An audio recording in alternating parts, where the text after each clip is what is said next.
వాక్యాలు అన్నీ నేర్చుకున్నాం కదా. ఒక కొత్తగా ఒక యాక్టివిటీ చేద్దామా మనం ఇప్పుడు? ఓకే, ఏంటి ఆ యాక్టివిటీ అంటే మీరందరూ ఒక డ్రాయింగ్ వేయాలి. మీకు నచ్చిన డ్రాయింగ్ వేసుకొని తీసుకొని వస్తే వాటిల్లో ఏది బెస్టో చూసి మంచిగా ప్రైజ్ ఇస్తాం.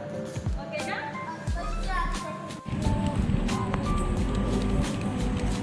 అందరూ